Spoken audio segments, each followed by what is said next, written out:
Everyone, welcome to new blog. ये blog नहीं है, बेसिकली आज मेरा कंसर्न जो है मैं वो आपसे डिस्कस करूंगा। एक नॉर्मल आदमी की क्या कंसर्न्स होते हैं। ठीक है, हमारे एक दोस्त हैं, नाम नहीं लेना चाहता हूँ मैं, और नहीं आज मैं किसी का नाम लेके बेसिकली वीडियो बनाऊंगा। जनरल इन्फॉर्मेशन शेयर करेंगे। उन्होंने मेरे को कॉल किया सुबह। उनकी एक 3 साल की बच्ची है, अभी तीसरा साल होने वाला है, तो उन्होंने फ़ोन किया मुझे सुबह। लेकिन चलिए कि बच्ची का एडमिशन कराना, हर पेरेंट चाहता है कि उसका बच्चा पढ़े लिखे और कम से कम उनसे बेटर करे। तो उन्होंने कॉल किया, तो आज हम 3 स्कूलों में गए थे। बेसिकली मैं नाम नहीं लूँगा, जिस दिन ज़रूरत पड़ेगी उस दिन मैं नाम ले लूँगा। 3 स्कूलों में गए थे, जिसको आप बनारस के टॉप स्कूल्स बोलते हैं। पेरेंट्स यहाँ के गार्जियंस जो हैं उसको बनारस के टॉप स्कूलों में बोलते हैं। तो मैं उनके फ़ीस स्ट्रक्चर्स के बारे में देख रहा था, या समझने की कोशिश कर रहा था। उनके एडमिशन फ़ीस के बारे में समझने की कोशिश कर रहा था। तो कंसर्न क्या था, बच्ची को डालना है नर्सरी में, जिसको हमारे टाइम पे गदैया गोल बोलते थे। अब तो बहुत स्टैंडर्ड हो गया, प्रेप हो गया है। ठीक है, तो पहला स्कूल ए, मैं ABC करके नाम दे देता हूँ। पहले स्कूल ए में गए हम लोग, जो कि एक नॉर्मल आदमी सोचता है कि मेरा बच्ची जो बड़े से बड़े स्कूल में पढ़े। क्योंकि फ़ीस के स्ट्रक्चर्स के बारे में अपन क्या करेंगे, आज डिस्कस करेंगे। तो स्कूल ए में मैं गया, तो उनके यहाँ का ये वेबसाइट है उनकी, उस पर आप आराम से पढ़ सकते हैं, कोई दिक्कत नहीं है। उन्होंने वाउचर भी दिया था, तो वेबसाइट से ज़्यादा क्लियर हो जाता है। वेबसाइट है, इसमें जो ब्रेक इवेंट्स दिया हुआ है, नर्सरी का ब्रेक इवेंट जो है, ठीक है, वो ये है। फॉर्म एंड प्रॉस्पेक्टस जो वाउचर पकड़ाते हैं, जिसमें भर के फॉर्म देना होता है, उसकी फ़ीस है 1500 रुपीज़। ठीक है, एडमिशन फ़ीस है नर्सरी के बच्चे की एक, ठीक है, वो एडमिशन फ़ीस है 65,000 one time, that's non refundable. 1 साल के बाद अगर आप अपने बच्चे को निकालते भी हैं तो 65,000 तो गए। हमारे टाइम पे तो भाई 65,000, आज के नॉर्मल लाइफ में 10,200 इंडिया में एवरेज इनकम है लोगों की। 65,000 रुपये यहाँ की एडमिशन फ़ीस है।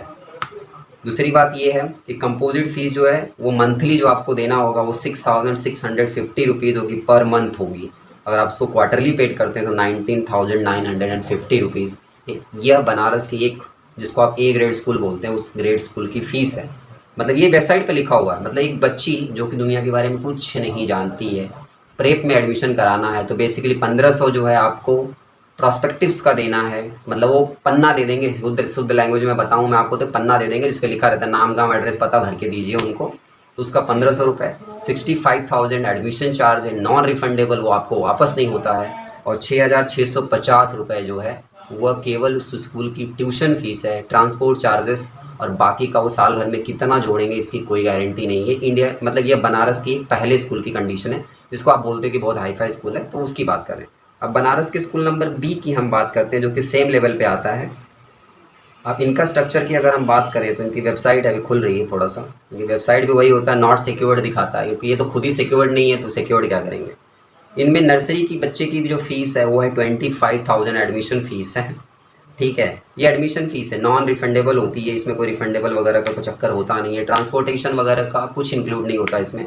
मंथली फ़ीस उस बच्चे की 6,250 रुपीज़ है, including 180 rupees paid at the month of April. ये पता नहीं 180 रुपये किस बात का लेते हैं, लेकिन 6,250 रुपये। मतलब सोच लीजिए कि ये हालत है। अब हम बात करेंगे, ये नर्सरी के बच्चे की बात कर रहा हूँ मैं, 12th वगैरह की बात तो छोड़ दीजिए। मैं 12th की अगर फीस की बात करूँ इसी स्कूल की जिसके भी हम बात करें, तो 12th के साइंस स्ट्रीम्स, ह्यूमैनिटीज़ एंड इसकी स्ट्रीम्स की बात अगर हम करें तो इसमें 8,960 रुपीज़, अगर मैं राउंड ऑफ फिगर करता हूँ 9,000 पर मंथ फीस होती है इन लोगों की। अब स्कूल नंबर सी की अगर हम बात करते हैं, तो स्कूल नंबर सी किधर गया भाई, स्कूल नंबर सी की वेबसाइट ही नहीं चल रही क्या। हाँ, विजिट करके आए हैं आज ये सब, ठीक है, फिर मैं बता रहा हूँ। स्कूल नंबर सी की बात अगर हम करते हैं 2020-21 के लिए इनकी जो फ़ीस है, इनका भी वही है। प्रॉस्पेक्टिव फॉर्म्स जो है 600 रुपये का है, एडमिशन फ़ीस 15,000 रुपीज़ है, और जो है मंथली फ़ीस 4,200 रुपये है, प्लस एग्ज़ाम फ़ीस 250 रुपये जुलाई में, अगस्त में 600 रुपये, फिर एग्ज़ाम फ़ीस 250 रुपये है। मतलब ये सब मिला जुला के वही फ़ीस स्ट्रक्चर है। मतलब अगर मैं तीनों स्कूलों की बात करूं कि जिसको आप लोग बहुत ही ब्रिलियंट स्कूलों में कंसिडर करते हैं बनारस के, तो उसमें 3 स्कूल को मैंने स्टडी किया आज, और तीनों स्कूलों में जाके फ्रिक्वेंटली विजिट करके आया, बात करके आया मैं। तो उससे एक ही बात पता चली मेरे को कि अगर 10,200 रुपये एक एवरेज एनुअल इनकम इंडिया में लोगों की होती है, और उसमें 65,000 रुपये एडमिशन फ़ीस और प्लस 7,000 रुपये एवरेज में वो एक नर्सरी के बच्चे का एडमिशन फ़ीस दे देगा, तो खाएगा कहाँ, रहेगा कहाँ, सोएगा कहाँ। पहला कंसर्न मेरा ये है। मैं तो इतने हाई फाई स्कूल से पढ़ा नहीं हूँ, और सरकारी स्कूलों की बात आप जानते हैं कि पढ़ाना सब लोग सरकारी स्कूल में चाहते हैं, पढ़ना वहाँ कोई नहीं चाहता है। टीचर चाहता है मेरी सरकारी जॉब हो जाए। अब उसके बाद बात करते हैं, इस स्कूलों में अगर इतनी फ़ीस अगर ये लोग लेते होंगे, तो यहाँ पे जो वर्कर काम करते होंगे उनका स्टैंडर्ड ऑफ लिविंग तो बहुत अच्छा होना चाहिए। अब इनके स्टैंडर्ड ऑफ लिविंग्स की बात करें तो बनारस में कम से कम मेरे 1000 टीचर दोस्त होंगे। और सबकी कंडीशन यही है कि कोई अपने पैसे के घर पे नहीं रहता, सारे रेंट पे रहते हैं, ठीक है। जिस टाइम लॉकडाउन लगा तो इन स्कूलों की यह भी सिस्टम ख़राब हो चुका था कि इन लोगों ने उन लोगों का पीएफ तक का पैसा अभी तक का जमा नहीं किया हुआ है। हमारे एक दोस्त थे आरिफ खान, मैं एकदम डंके के चोट पे बोलता हूँ, हमारे दोस्त मैथमेटिक्स के टीचर थे एक रिनाउंड स्कूल में, जिन्होंने सुसाइड कर लिया इस चक्कर में कि उनकी सैलरी नहीं जाती थी। जब वहाँ के प्रिंसिपल से बारे में पूछा गया तो उन्होंने ये बोल दिया भाई साहब कि हमें क्या मतलब, उनको तो ऑनलाइन क्लास लेने नहीं आता है। जो मैथमेटिक्स टीचर मैथ्स पढ़ाता हो 11th-12 में पीजीडी को पढ़ाता हो, उसने सुसाइड कर लिया due to scarcity of the money, क्योंकि आप सैलरी देंगे नहीं, उसको दूसरा कोई काम आता नहीं, क्योंकि पढ़ा लिखा इंसान होता है वो। तो वहाँ पे टीचरों का भी स्टैंडर्ड ऑफ लिविंग जो है, जिसको हम लोग बोलते हैं स्टैंडर्ड ऑफ लिविंग, बहुत अच्छा, तो मर्सिडीज से चलना चाहिए इतनी फीस अगर हो जाती है। ऑन एन एवरेज बात करें तो एक क्लास में 40 बच्चे अगर आप बिठाते भी होंगे और 7000 से मल्टीप्लाई कर लीजिए, उस पढ़ाने वाले उस क्लास में अगर 1.5 टीचर सीबीएसई अलॉट करता है तो भी तो आपको सैलरी लाख रुपए देना चाहिए, लेकिन सैलरी आप देते कितना, ये सीबीएसई खुद। और इन सारे स्कूलों को गवर्न करने के लिए सीबीएसई है, बोला जाता है central board of secondary education.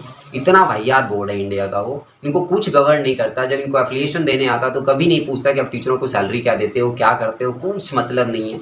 State government इनको लिख के भेजती है कि इतना कम फीस करिए, ऐसे करिए, ये सुनते नहीं है किसी की।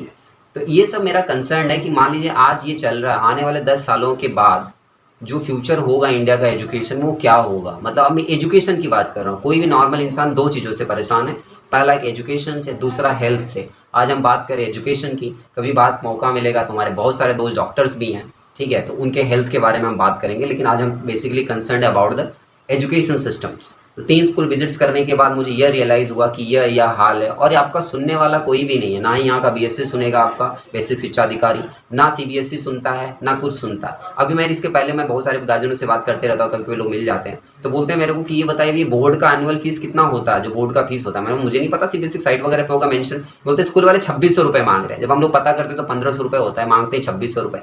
ये मैटर एक बच्चे का नहीं होता है, वहाँ पे इनरोल 300 बच्चे होते हैं, और एक बच्चे से 1000 रुपये अगर लेते भी हैं लोग एक्स्ट्रा, तो 3 लाख रुपए बचाते हैं केवल एक दिन के अंदर। फिर भी स्कूल में, आज भी स्कूलों की यह कंडीशन है कि किसी भी टीचर्स की, मेरा 1000 दोस्त होंगे टीचर्स, किसी भी स्कूल में किसी भी टीचर्स की 100% सैलरी नहीं है, in spite of taking the 100% fees from the guardian as well as students. Student नहीं भरता है, गार्जियन भरता है। 100% फीस लेने के बाद भी जो है टीचर्स को पेड नहीं होता है। कुछ ने सुसाइड कर लिया, कुछ ने जॉब ही छोड़ दिया, ठीक है। मेरे बारे में कुछ लोग पूछते हैं कि आप क्या करते हो, मैं मेरे बारे में बताऊंगा मैं क्या करता हूँ, मैं किस स्कूल में था, क्या करता था, ठीक है, तो मेरे बारे में कोई और बात करेंगे। तो ये मेरा कंसर्न है अबाउट द स्कूल। मैंने आज किसी स्कूल का नाम नहीं लिया है, ठीक है, ज़रूरत पड़ेगी तो मैं नाम लेके बताऊंगा कि, और ये सब चीज़ें इनके वेबसाइट पे क्लियरली मेंशन्ड है, कोई हिडन नहीं मैं बता रहा हूँ, ये क्लियरली एकदम मेंशन्ड इनके वेबसाइट पे जाके आप आराम से इनके वेबसाइट पे जांच करते हैं। मैं बनारस के टॉप 3 स्कूलों की बात कर रहा हूँ, जिसको आप टॉप 3 बोलते हैं, मतलब टॉप 3 नहीं बोलता हूँ। और इनके यहाँ पे यह कंडीशंस हैं। स्कूल्स इन्होंने 5 स्टार होटल के जैसे बना के रखे हुए हैं। सिंपल सी बात, वो आपसे पैसा लेते हैं, बैंक का ईएमआई भरते हैं, टीचर को रगड़ते हैं।